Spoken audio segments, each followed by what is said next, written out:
Om Namah Shivaya.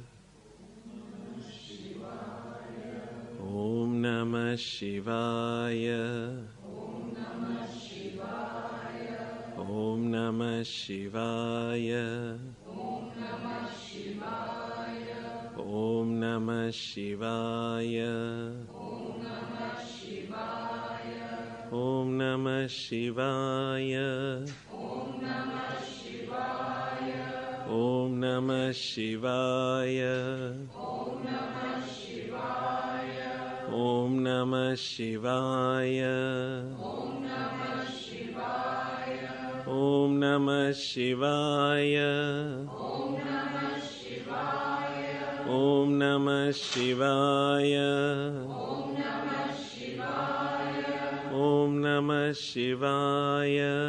Om Namah Shivaya. Om Namah Shivaya.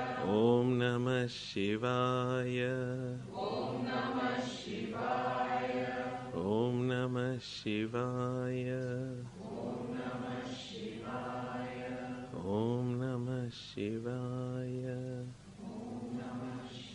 Om Namah Shivaya.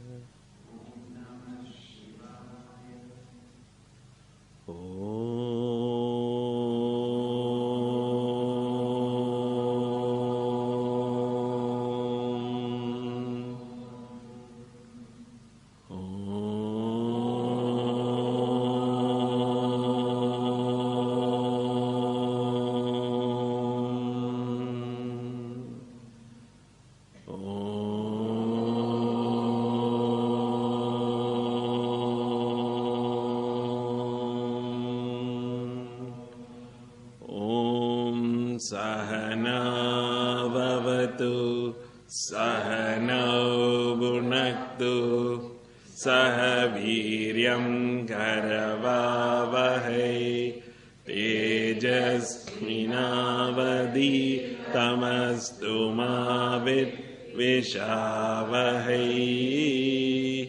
Om Shanti Shanti Shanti. Guru Brahma Gurur Vishnu Gurur Devo Maheshwara Gurureva Param Brahma Tasmai Shri Gurave Namaha. Chinmayam Vyapiyat Sarvam Trailogyam Sacharacharam Tatpadam Darshitam Yena Tasmai Shri Gurave Namaha. Om Shanti Shanti Shanti. Vasudeva Sutam Devam Kamsa Chanuramardanam Devaki Paramanandam Krishnam Vande Jagadgurum. Krishnam Vande Jagadgurum.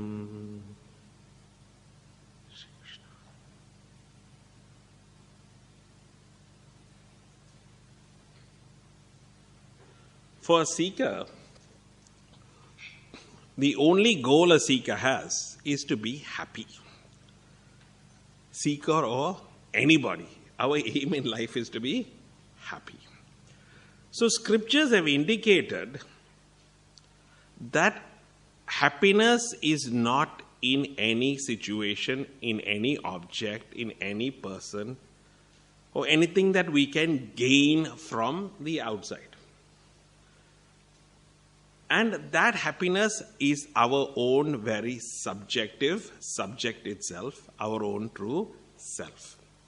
So this is what our goal is, to reach that. And throughout the whole Bhagavad Gita so far, Bhagavan has been addressing different aspects of how to integrate our body, our mind, and our intellect so that it can turn its attention within. Because where the true source of happiness is beyond the physical body, the emotional mind, and the intellectual thinker, the intellect. It is beyond it. It is subtler.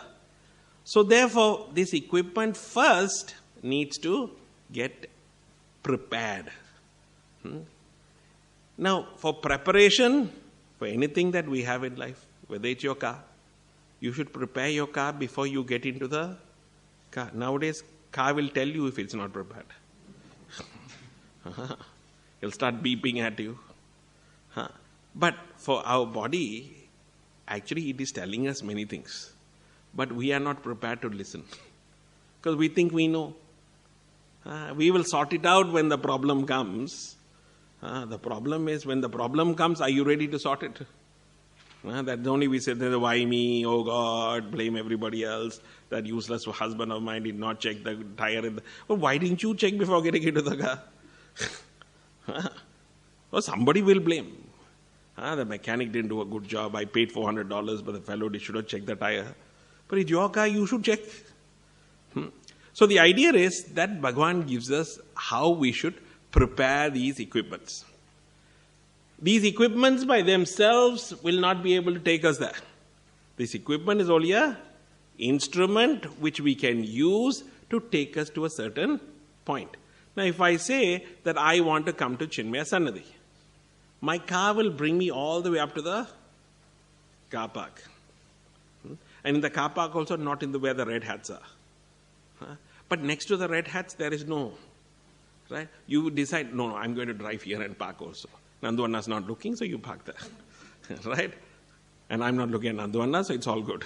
Right? So you park there and you enter. But even then you have to leave the car there only. So if you're going to enter the ashram Chinmaya Sannadhi, right, you have to leave the vehicle outside. You can't bring the vehicle inside. So the equipment that we have been given, the body, mind, intellect, is only a vehicle.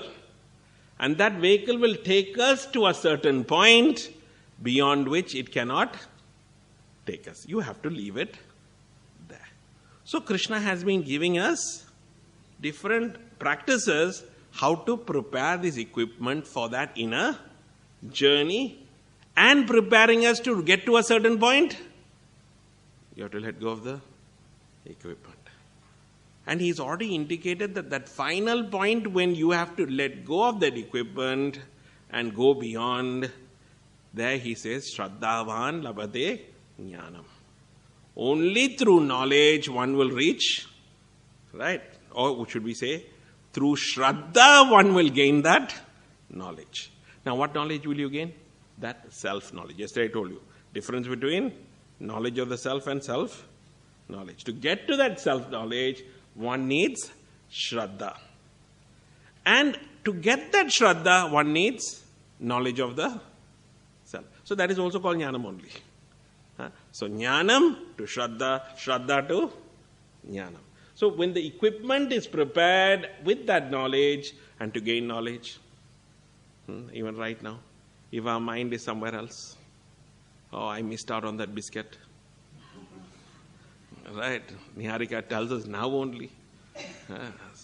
So to eat Nanduanna's biscuit, which I know where he hides it now.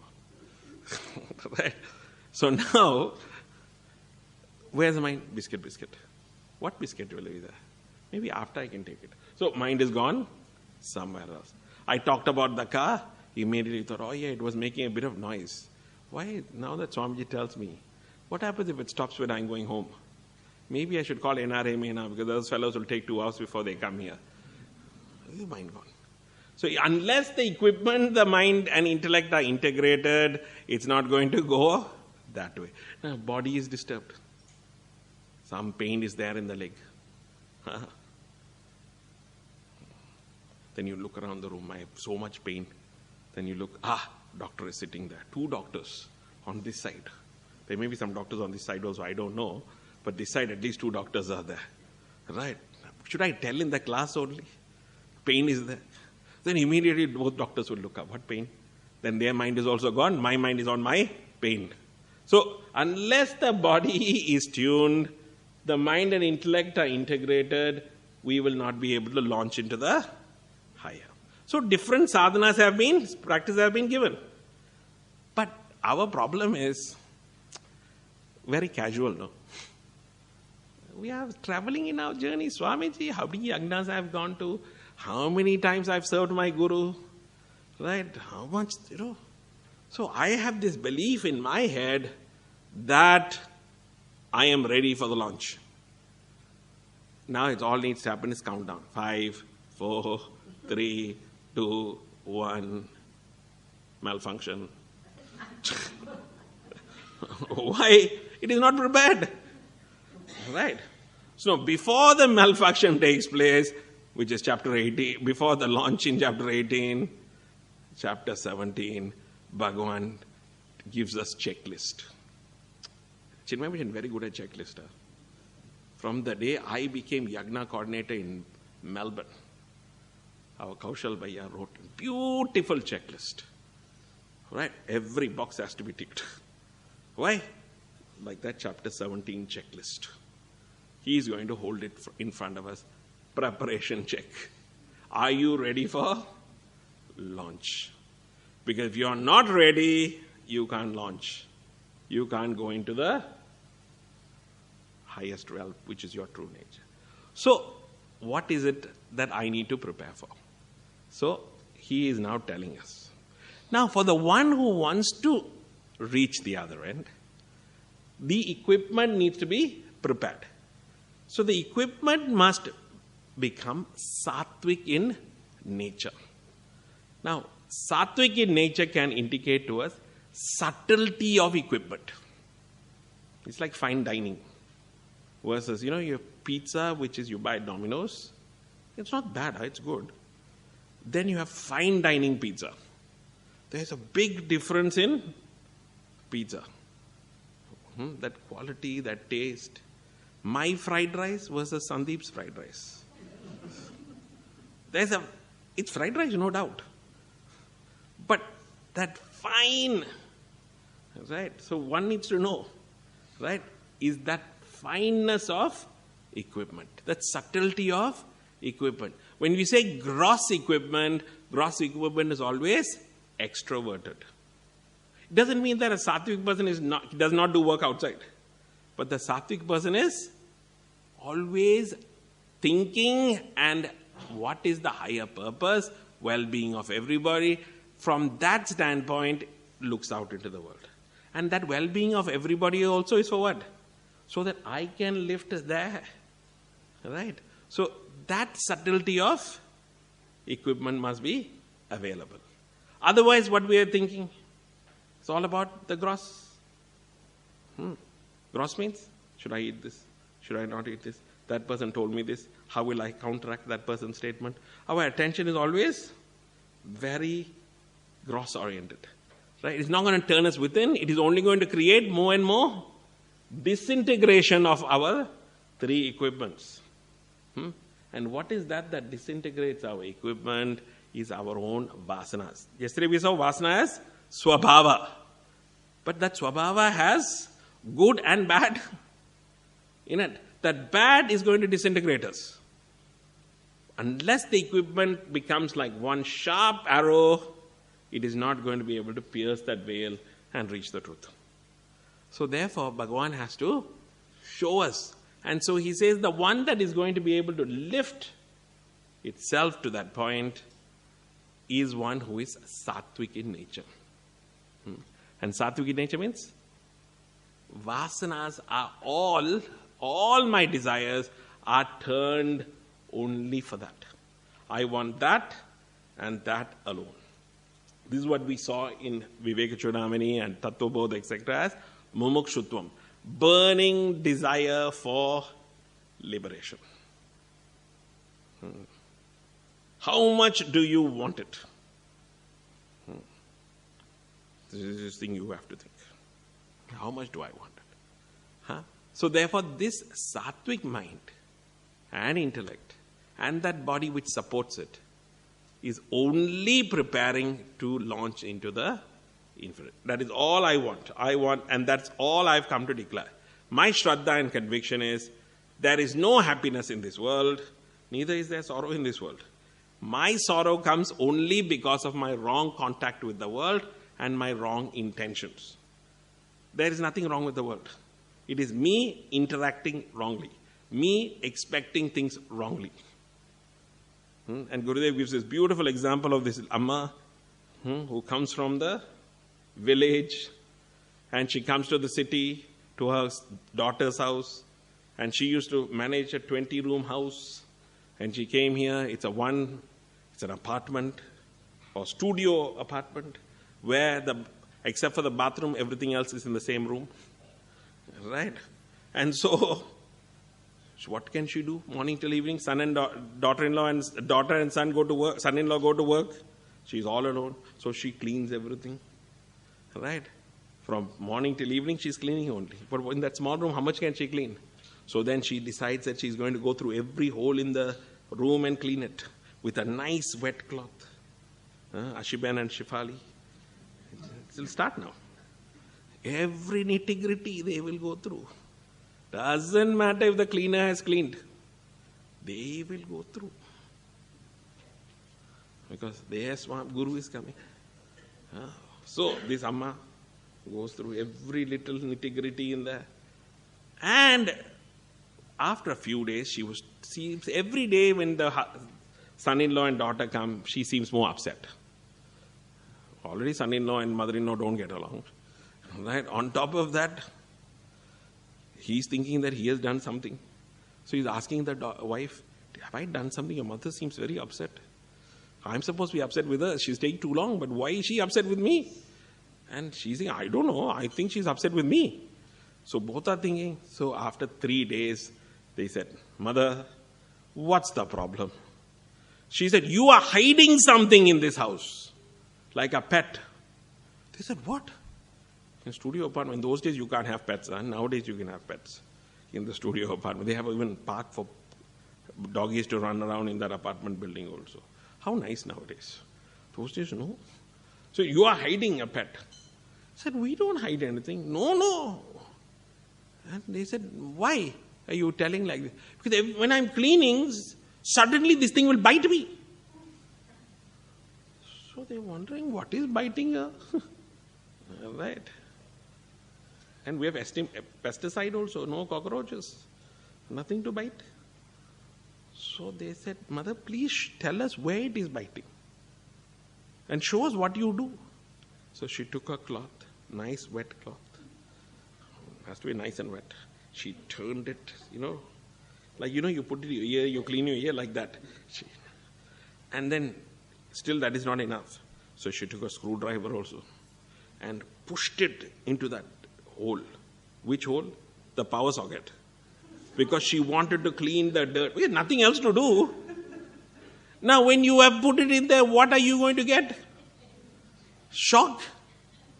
Now can you blame the electric company? Can you blame your son-in-law? You are doing wrong contact. Intention is good. I want to keep the house clean. But contact is wrong. So what happens? Every time you contact, bzzz, don't we all? We go out into the world with great intention. But what do you get in response? A buzz, a shock. And you think, what happened? I was only doing good. And then in that shock, you also decide, I am never going to help anybody. But did you ever think that you miscontacted? Because we don't want to blame ourselves because I am perfect. Other people are only imperfect people.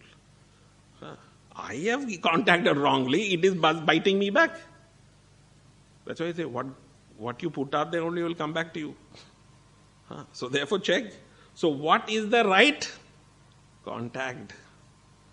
So a sattvic person knows how to contact the world without creating the buzz which will create an impact, which will become a vasana, which will become negative, and which will push me out. So sattvic person, when he functions in the world outside, he has to still function, but there is no impact that is increasing. For us, because of these interactions and expectations, we are creating this impact, increasing our vasanas, which is disintegrating our equipment and pushing us outwards. And then now you try to meditate. What happens? Meditation becomes agitation. And everybody in the house thinks that some divine entity is going to come out of that meditation room. But what comes out? The devil. Because in the meditation, what are you trying to do? You are trying to control that mind and intellect which is running outside. So that's why Gurudev said 23.5 hours, we should work in karma yoga, and that half an hour you can meditate. So therefore, very important that this mind has to become sattvic, subtle. And so he's given elaborate explanation how to do this. But we think we're perfect, no? So therefore he's holding the mirror. So therefore he first started with food. We saw that elaborately. Now he comes to and started with telling us about what is the actions that we do in the world. Because he introduced this idea in chapter 2 in verse 47. Karmanyevadikaraste. Karma, work is worship. Work is your right. He didn't say action is your right. Anybody and everybody can act in this world. But here karma is defined as work. And what is this work? That can bring productivity for the long run, for the well-being of the totality. That is what work is. Productivity. And it is going to bring well-being. And for the long run. So this is what work is. Work is not just doing any random action. Anybody can do random action. But what is the attitude? It should be for the well-being of totality. So therefore Bhagavan here in verse 11 tells us that that sacrifice which is offered by men without desire for the fruit. So offered by men, people, how do you offer? When do you offer? When there is love in the heart. When you love somebody, you're ready to offer. When you have no love in the heart, eat. Somebody comes to your house, why this fellow came? I tell you, they should call and tell nowadays, no? You know, in those days, Atiti Devo Bhava, somebody rocks up to your house unannounced. It is as though Bhagavan has come, and then you worship them. Now they just rock up. Why did you come? And after they came also, how long you want to stay? So, what are your plans? When somebody asks you that, you know. The next thing, they're basically asking you, when are you leaving? Right. But you should treat whoever comes to your house as Bhagavan has come. Right. So, what is this offering? How is this offering come? It comes out of gratitude. Right. So, therefore, we must be grateful. It's only those people who don't have anybody living with them. And you know, they call them lonely people. Not living alone. Anybody can live alone. But when you feel lonely,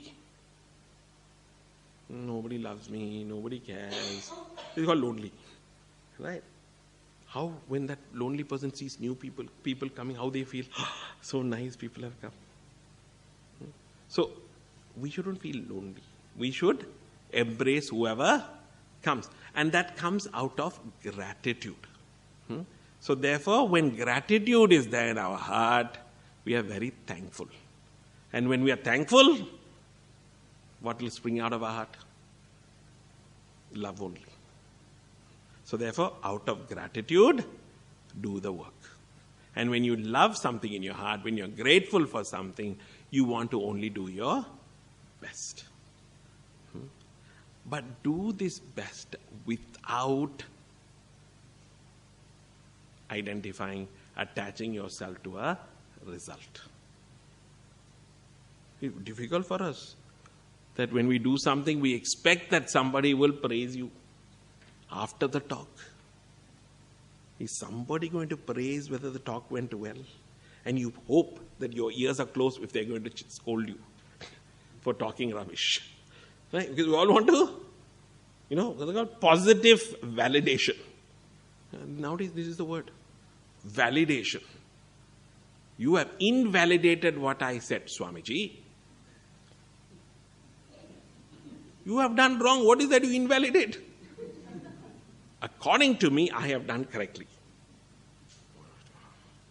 Now I have to be politically correct also. No invalidation allowed. Otherwise, lawsuit. So, when one does anything, have no expectation, no desire to get anything. Only do it as a gratitude that you have been given the opportunity to serve God. You are serving God through the entities. Now, if you're serving that person, you may get contrary result. But if you're serving God, one beautiful thing about our deities are fantastic. They stand there and smile only. You can go and scold them, do whatever. All will be well. See how nice. So therefore, without desire for the fruit, be grateful for what ability and capability you have been given, the opportunity to serve God in this particular form. Serve and give your best. But do this service to God which is supported by the scriptures. By the ordinance of scriptures. Scriptures talk about 4 types of karmas. Actually, they have different combinations of these karmas, but 4. In chapter 3, Bhagavan talks about the karmas. So here, Gurudev talks to us about 2 karmas which we should stay away from. One is called Nishiddha karma. Nishiddha karma is not a choice. Nishiddha karma is forbidden action. In the Mahabharata, and Gurudev explains in chapter 1 only, should read Gurudev's commentary, all of you.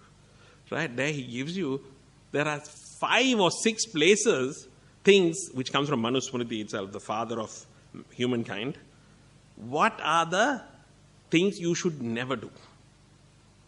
And one is steal somebody else's house. In India there's some rule there, no? After a certain number of years, that house becomes yours. I think here also some law may be there. It all came from one particular end of the world. Right? So anything is possible. Be careful if you rent your house to somebody. Right? So the idea is that don't steal somebody else's property. Don't steal somebody else's spouse also. And immediately in Manusmriti it's called capital punishment. Hanged. Anybody can, if you have done wrong. Of course, we can't do anything right now because nobody is that pure to... Right? So the idea is that there are certain acts which are forbidden. Even in our current law also, there are forbidden things. You can't go to somebody's house and take anything you want. Right? So there are forbidden. So Nishiddha karma, and that we all know. And a simple test for us is, if you don't want other people to do it to you, why you will do it to other person? Right? Very simple test only. We don't have to break our heads over what should be these Nishiddha karmas, which part of the Vedas, Swamiji. Just think. If somebody did that to you, will you like it? No. So then don't do it. Very simple. Actually, spirituality is very simple. We only complicate. So, Nishiddha karma. Then the second one is Kamya karma. Desire prompted activity. We used to break desire prompted selfish activity, desire prompted selfless activity. So first, get rid of the selfish activities. What's in it for me? Because we talked about it already. This whole universe supports me. So what is my gratitude?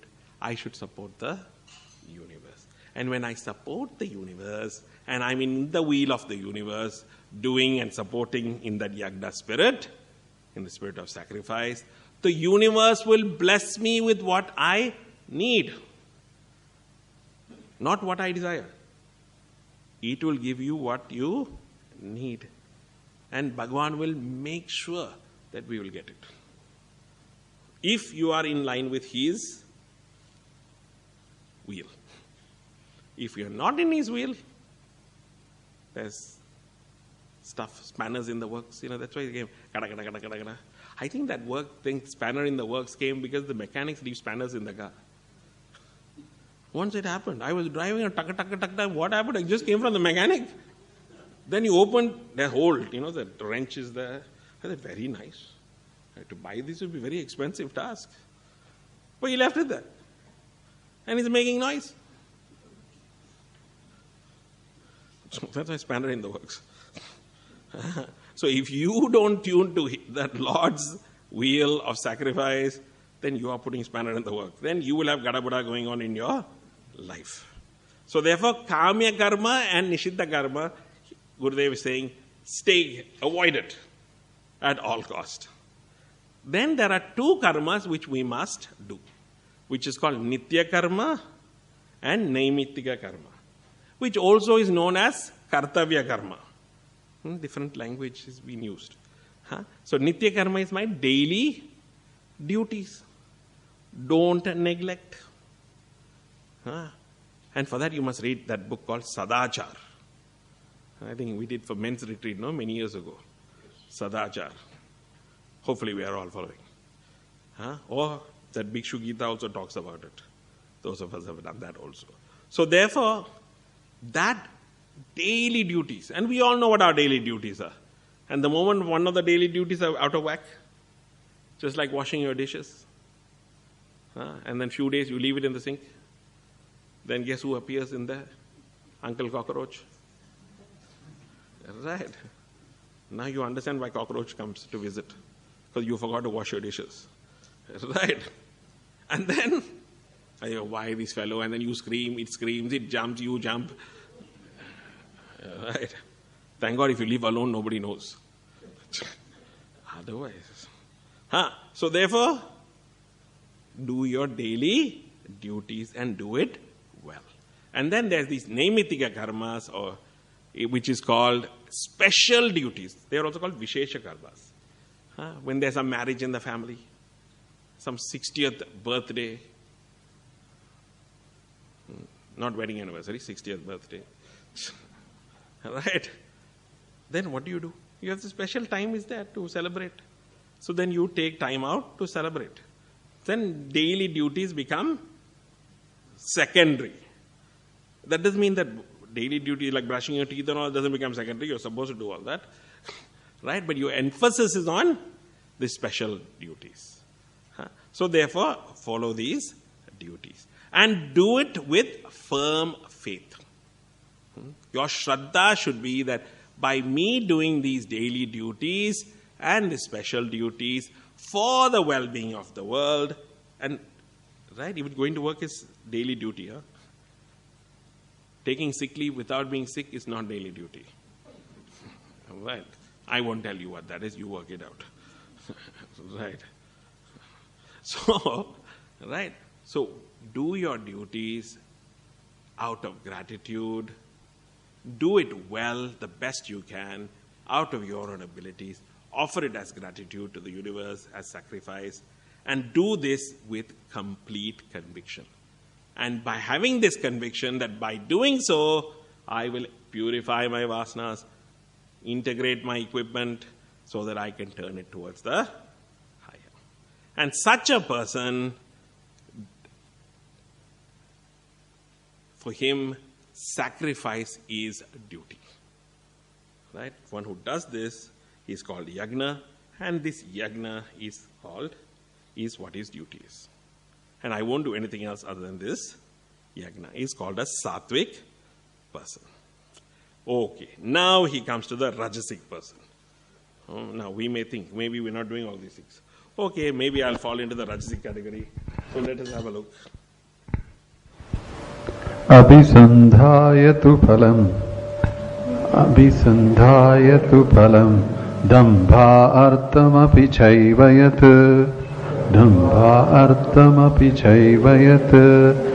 ijyate bharata shrestha tam yagnam viddhi rajasam. So who is this rajasic person? Sacrifice which is offered seeking the fruits of action. I want a particular result, so therefore I do it. With that expectation that I'm going to get it, so I do the action. I plant the mango tree. Every day I water it, and I sing songs to it, talk nicely to it, put net around it, hoping what? It is going to give me ripe mangoes. And that ripe mangoes, it'll be ready when Pujya Swamiji comes, and I will offer it to him in a basket.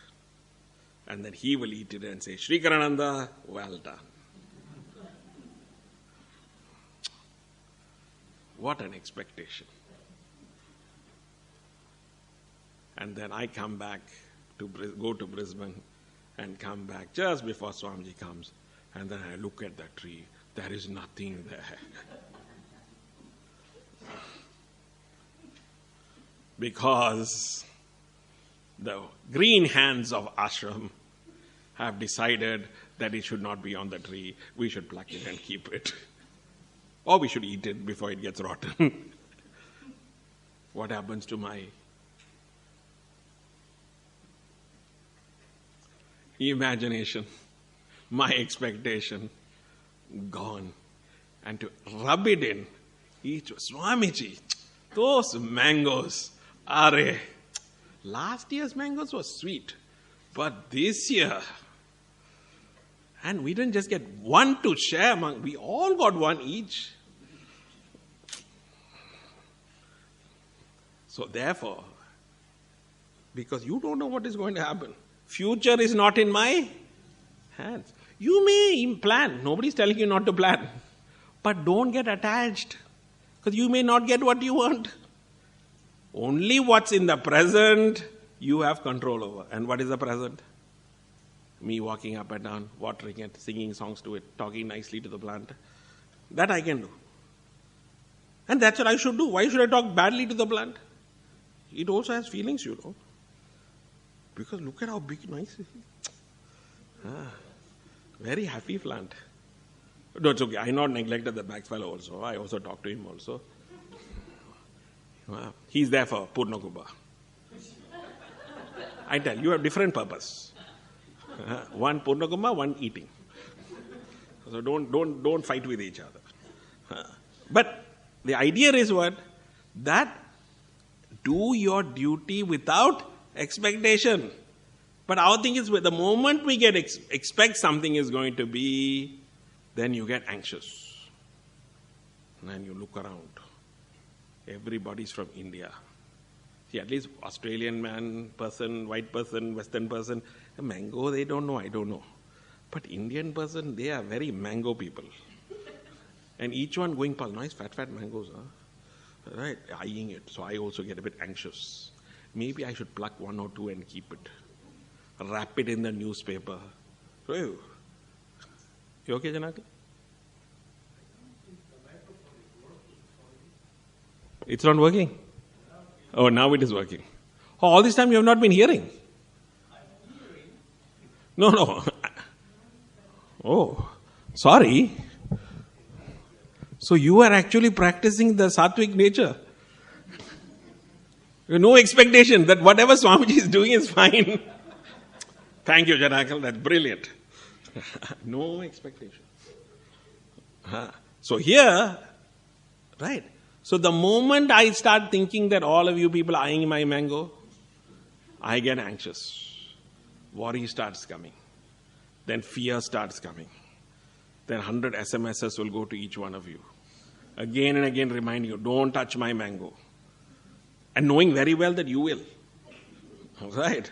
So all of these agitations will happen in my mind because of this desire for result, particular result. Right? And don't hide, Sandeep.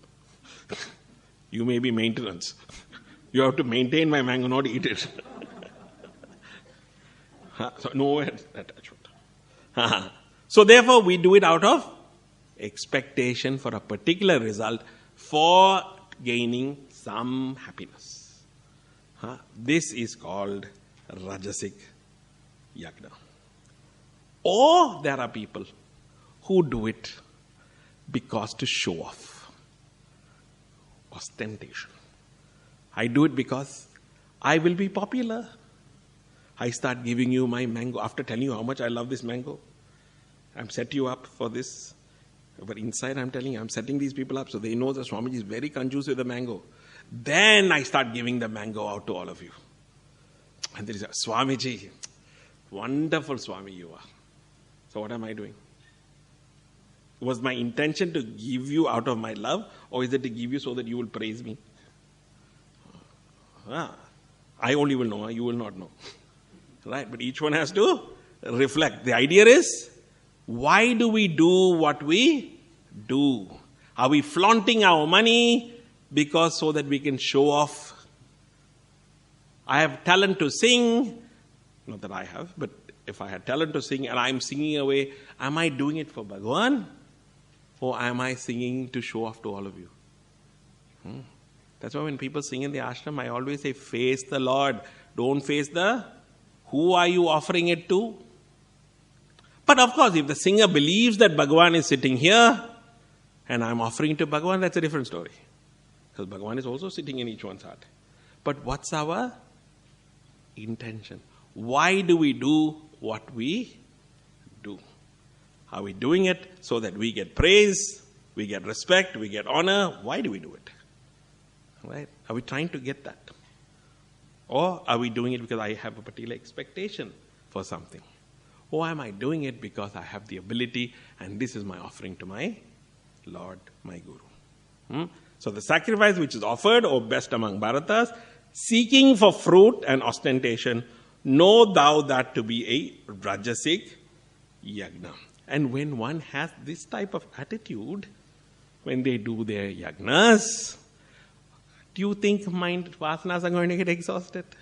Do you think mind and intellect are going to work together and integrated? It becomes disintegrated. And then what is the problem we have? Depression, dejection, rejection, you go on. And then only medical centers will go up in prosperity. Why? Because nobody else can do anything. So, Rajasic personality will lead to sorrow, will lead to fear, agitation, anxiety, etc. So therefore, what is it that the Rajasic person should try to achieve? Lift that mind out of the Rajas and aim for the Sattva Yagna. What is the Tamasic? Let us find out. I thought he would stop here, but he is going. Third one. Vidihinamasrashtanam Vidihinamasrashtanam Mantrahinamadakṣinam Shraddha virahitam yajñam Tamasam parichakshate. So this Tamasic person, what does that person do? Whenever they do their activities, their actions, their sacrifice, why are they doing it? First of all, they have no understanding about what the ordinance of scriptures are, what the scriptures are telling. And even if the scriptures tell, do this, they'll say, no, why I should do it? I will do the opposite. You know, some people are like that. You tell them to do this particular, they'll do the opposite. Right? We know better. Scripture is the roadmap. Guru is the Mahavakya. But we know better. Okay. That's why when you spend time with Bhujya Swamiji, it's so cute.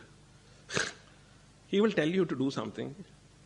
And then you decide not to do it. Or you say, Swamiji, this is too difficult. Okay. But don't complain after.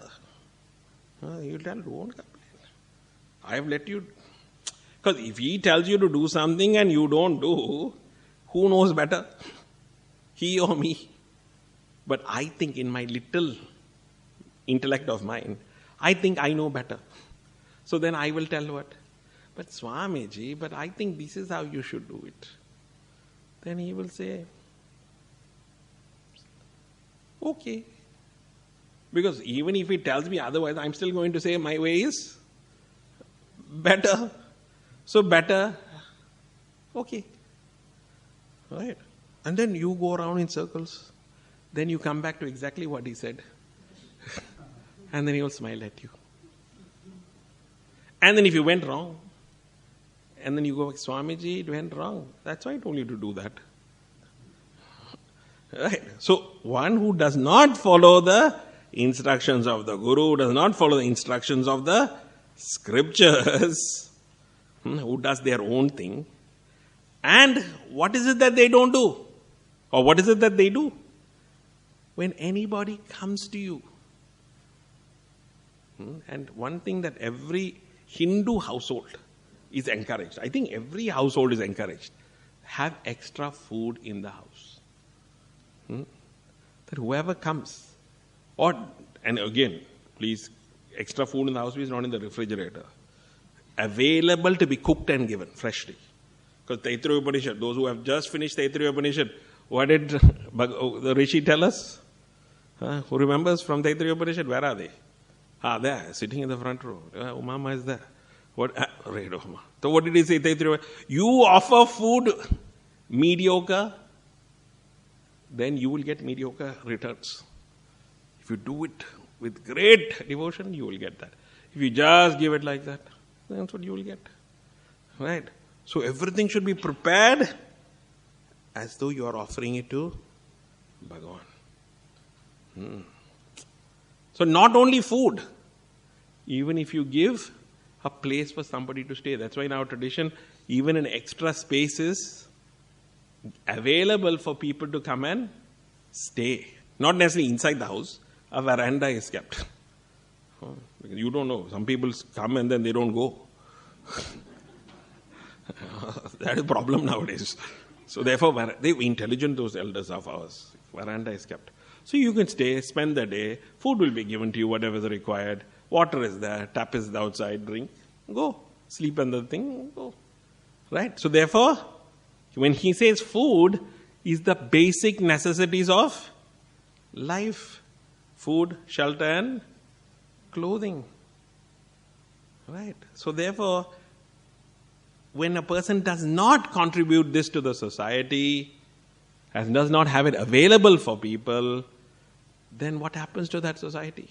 The basic foundational value of giving is not available. Right? If your country does not give these three things to the people, the country cannot be called a developed country. It will be called never developing country. And most countries are like this. How many poor people are there? And we can't feed them. We have 27 million here. There we have 2 billion people. We can't feed the people here. What kind of prosperity do we have? What type of developed country are we? This is something for us to think about. So therefore, in which no food is distributed means food, shelter, clothing, and then now we've added medicine. Right? Medical is also very important now. This is also important. So therefore, it should be distributed.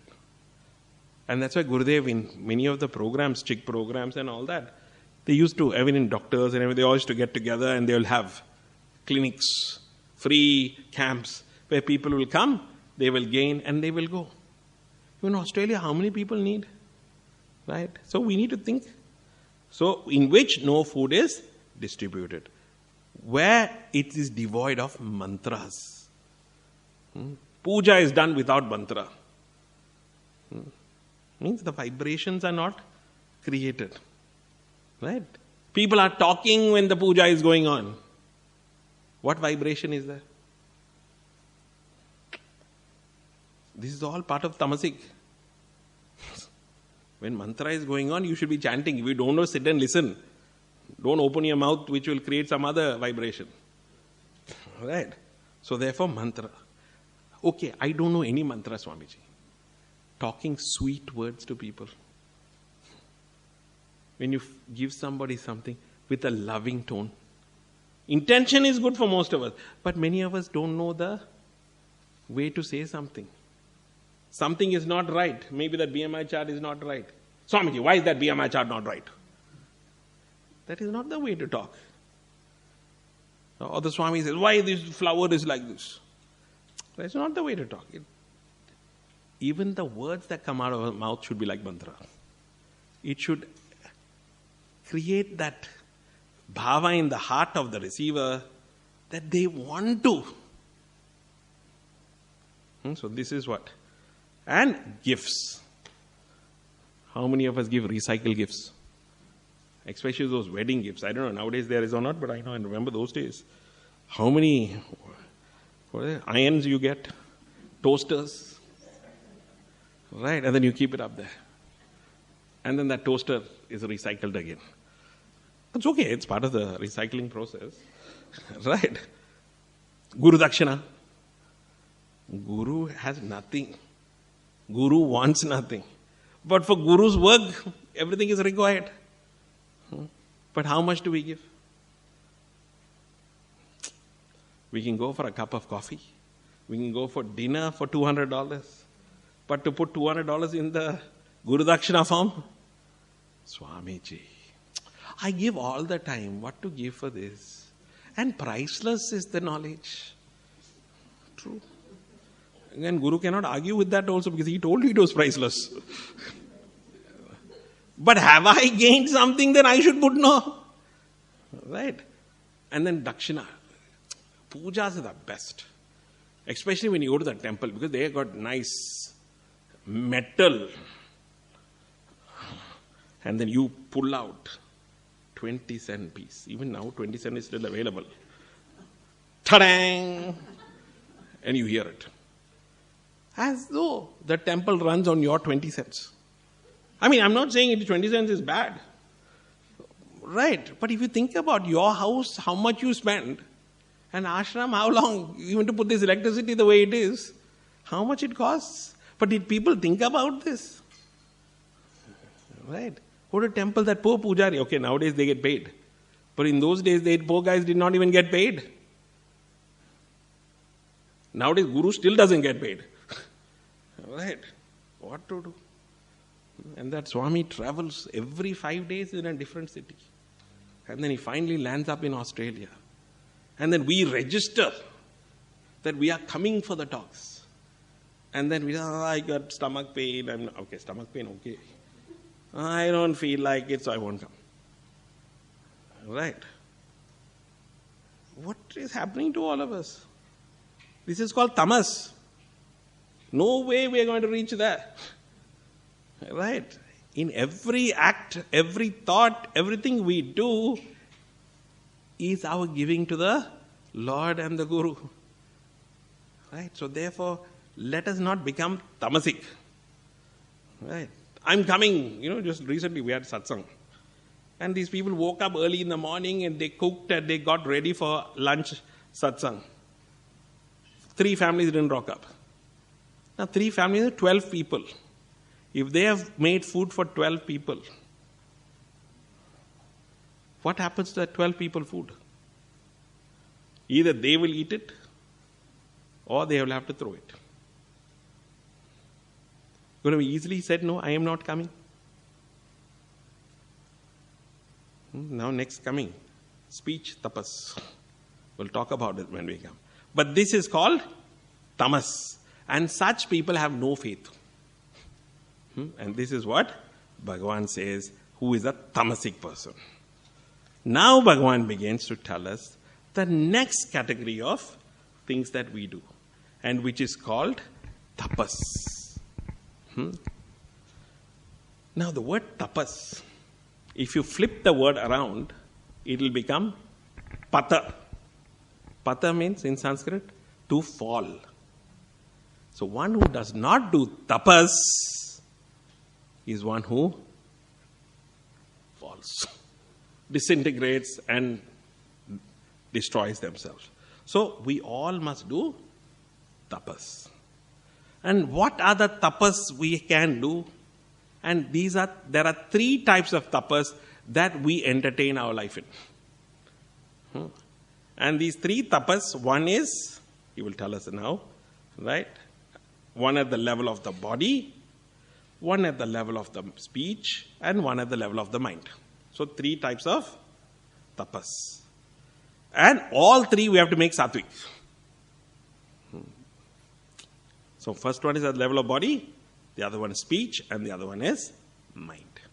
So what is this tapas? We will read now the chanting, then we can go straight into it tomorrow. So that no introduction. I saw some new people, so we introduced it. Next week, tomorrow, straight into it. Another 14 verses to do. Yes, Nandavana. Devat Vijaguru Prajna Devat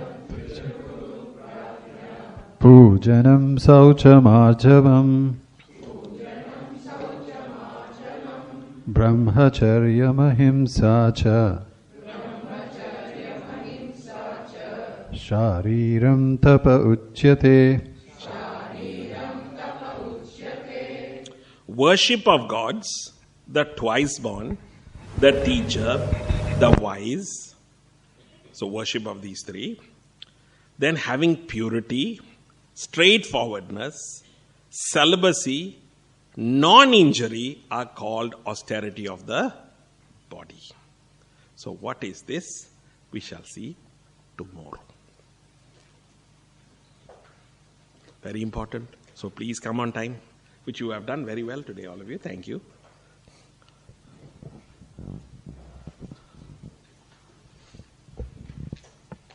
Oh, I have to do Purnamada also, no?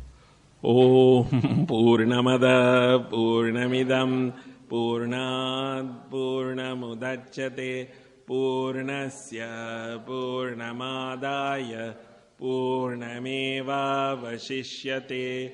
Om Shanti Shanti Shantihi. Hari Om Shri Gurubhyo Namaha. Hari Om.